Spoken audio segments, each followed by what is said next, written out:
Hello दोस्तों, कैसे हैं आप सभी। मैं ऋतुराज लेके आया हूं आपके प्यारा सा चैनल ऋतुराज ट्यूटोरियल पर। अब प्रकाश का परिवर्तन, जो पिछले वीडियो में बस प्रकाश का परिवर्तन समझा के हमने छोड़ दिया था, वहीं से आज करते हैं स्टार्ट। देखिएगा, सबसे पहले समझेंगे कि प्रकाश का परिवर्तन फिर से एक बार होता क्या है। तो प्रकाश जब किसी सतह से टकरा कर क्या होती है, वापस लौटती है, मतलब वापस उसी माध्यम में लौट जाती है, वापस लौटती है, तो उस घटना को हम लोग कहते हैं प्रकाश का परिवर्तन। जिस प्रकार एक टेनिस बॉल क्रिकेटर जिस प्रकार से उसको पिच में पटकता है और समतल पिच हो तो देखते हैं बराबर टकराता है, लौट के आता है, टकराएगा कीपर के हाथ में, यानी जैसे गिरेगा उधर जाएगा। तो उसी प्रकार लाइट में भी होती है, जाती है, टकराती है, टकरा के वापस लौटती है। इसी घटना को कहते हैं प्रकाश का परावर्तन। प्रकाश का परिवर्तन के जो है दो नियम होते हैं।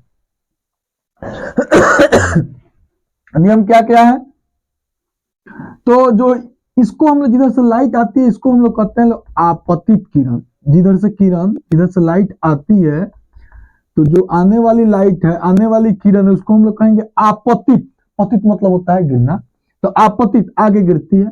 और परावर्तित टकरा कर लौटती है तो परावर्तित। और जो सतह होता है इस पे 90 डिग्री के कोण बनाते हैं, जिसको हम लोग कहते हैं अभिलंब। क्या कहते हैं लोग? अभिलंब। तो आपतित किरण और परावर्तित किरण दोनों जो होती है और आपतन बिंदु पर डाला गया अभिलंब, तीनों के तीनों एक के तल में होता है, यहाँ पे मिल रहा है।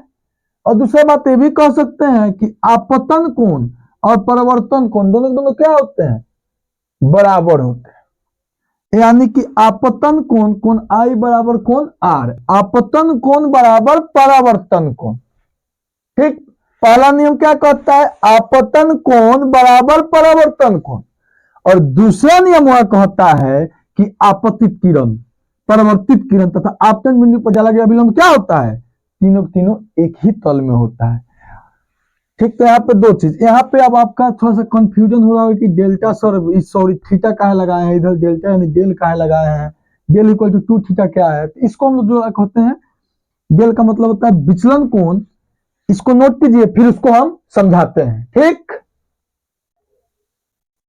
तो विचलन कोण क्या होता है, तो आपतित किरण को आगे बढ़ाने पर तथा परावर्तित किरण के बीच के कोण को विचलन कोण कहते हैं। यानी आपतित किरण जो आ रहा है इसको आगे बढ़ाने पर तथा परावर्तित किरण जो है ये दोनों के बीच के कोण को विचलन कोण कहते हैं। अब विचलन कोण को डेल यानी डेल्टा से सूचित करते हैं। और डी इक्वल टू क्या लिखा गया है, तो डेल बराबर है 2 थीटा।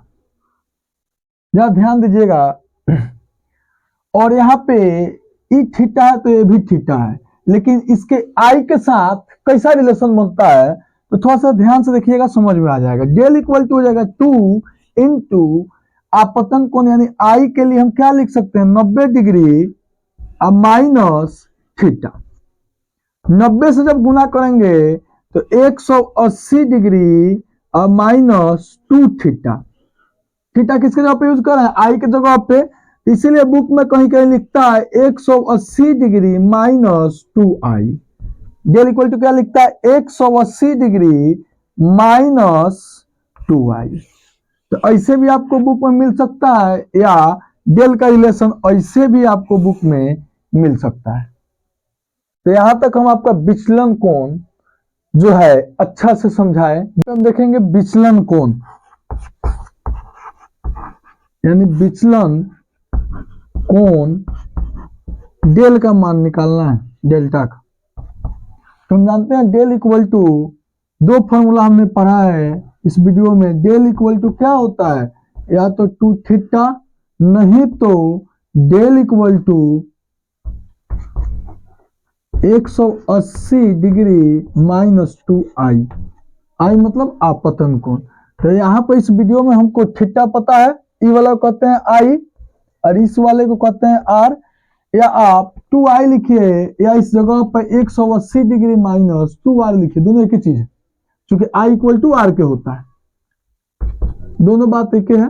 तो यहाँ पे हमको थीटा मिला 30 डिग्री, तो इसमें हमको बताना है डेल का वैल्यू, डेल बराबर कितना होगा, तो डेल बराबर कितना हो जाएगा 2 × थीटा का मान रख दीजिए 30 डिग्री यानी कि 60 डिग्री। यहाँ पे डेल इक्वल टू होगा आपका 60 डिग्री। यहाँ पे डेल का मान पूछ रहा है तो 180 में से 2i घटा लीजिए, i का वैल्यू 30 है तो 2i का हो जाएगा 30 दूनी 60, तो 180 में से जब आप 60 घटाइएगा तो 120 डिग्री।